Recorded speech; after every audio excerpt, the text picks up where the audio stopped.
Hey everyone, Kyle here with Variety and Errors. Welcome to another video where we're going to jump right into 5 US quarters that you might still find in circulation that carry real, verifiable value. So these aren't proof coins, they're not from crazy special mint sets or anything like that, and they're not out there fantasy errors that there's like one of. These are coins that real people have pulled out of pocket change or coin rolls and have auction results to back up the pricing. So let's go coin hunting.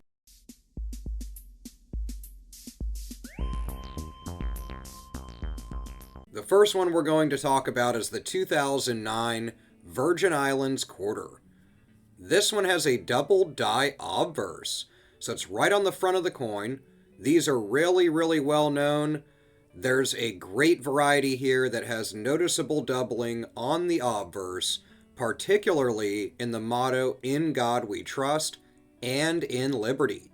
There's also a double die reverse version of this coin that's worth similar values, so I'll show pictures of that also. Doubling can also be seen on the obverse on George Washington's eye and eyebrow. On the reverse of the coin, it can be seen primarily really in a lot of different features of the design, so depending on how dramatic that doubling is on either the obverse or reverse, you can have some really good value. This quarter is part of the DC and US Territories quarter series. It's a really beautiful coin. Philadelphia struck about 83 million of these. Even circulated coins showing clear doubling can sell in the $10 to $35 range.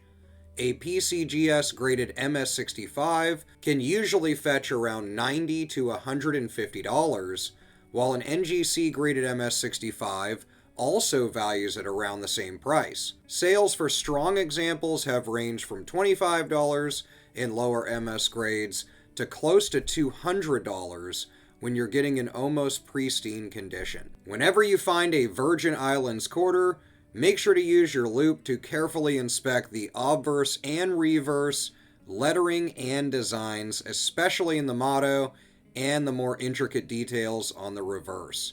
If there is any signs of doubling, then set it aside because you could have some really good value. The next one on the list is the 2007 Washington State quarter. This one has a great double die reverse. So we're moving on to the Pacific Northwest. Our second coin here is a really beautiful one. This variety exhibits clear doubling on the reverse, most notably on the lettering in the phrase "the Evergreen State" and around the outlines of Mount Rainier, which I've actually hiked myself and it's quite beautiful. This coin is part of the 50 State Quarter series, which ran from 1999 to 2008. The Philadelphia mintage for these coins is a whopping 287 million. So there's a ton of them out there. In circulated conditions, coins with clear doubling can typically fall around $10 to $50. When sharp and bold, prices reach way higher. A PCGS graded MS65 sold for around $150, with NGC versions of this coin in similar grades being valued about the same, maybe a little bit higher. Stronger examples have sold for around $30 in lower MS grades like 60 to 64, but when you're getting closer to pristine condition, these can sell in upwards of $500. Every Washington State quarter that you check deserves a quick look at primarily the state motto and Mount Rainier. If it shows any sort of doubling, set it aside. The next coin on the list is the 2006 South Dakota quarter. This one has a double die on the obverse. So these are really great. They take us to the Great Plains for the 2006 Dakota quarter, and these double die obverses are really great on a really beautiful quarter.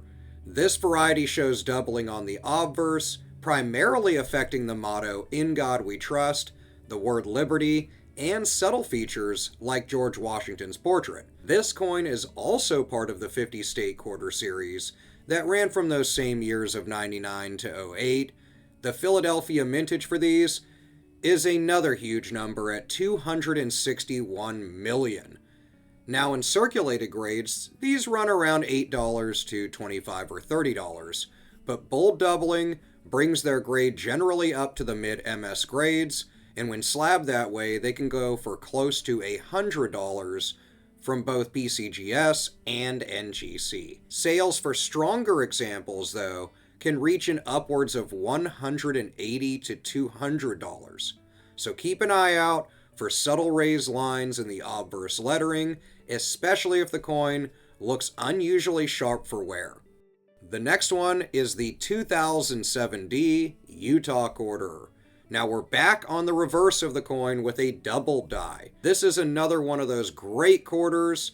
We're moving further west here to the great state of Utah. The doubling on the reverse of this coin is really noticeable. It's noticeable in the lettering of the phrase Crossroads of the West. This quarter is also part of that state quarter series, which I absolutely love. The Denver mintage for these is well over 264 million, so there's a ton of those out there as well. In circulated grades, values are usually around $10, but can go around $40. A PCGS graded MS65, though, can value well over $100 along with NGC examples.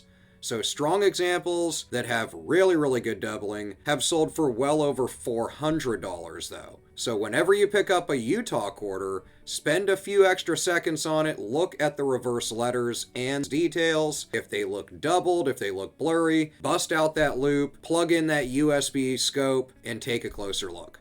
The last one on the list is the 2004 Florida quarter. This one has a great double die reverse as well, and we're heading south to the Sunshine State for this one. So it features a double die reverse. This variety shows doubling on really most parts of the back of the coin, particularly on the lettering Gateway to Discovery in that phrase, and the sails of the Spanish galleon. This coin is also part of the state quarter series, and it had a vintage of around 260 million. Circulated examples usually sell for anywhere between $10 and $30 or $40. Now PCGS or NGC graded examples in the realm of MS63 or higher can sell for well over $100, with really high grade examples and prominent doubling on them selling for close to $300 or $400. So always examine the state motto and the details of the galleon's sails and rigging for clear evidence of doubling on these. They are really great to add to any error collection. So there you have it, 5 more quarters still floating around out there in pocket change, in coin rolls, in that old dusty coin jar that can net you some really good value. So take your time when sorting through those things and use a loop if something catches your eye. If you find one of these or have a different quarter that has surprised you, then let us know about it. Let us know in the comments or jump over to the community page or one of the other social media pages and share your finds. I love reading about that stuff. So I'll see you guys in the comments, and until next time, happy coin hunting and good luck finding that next rarity.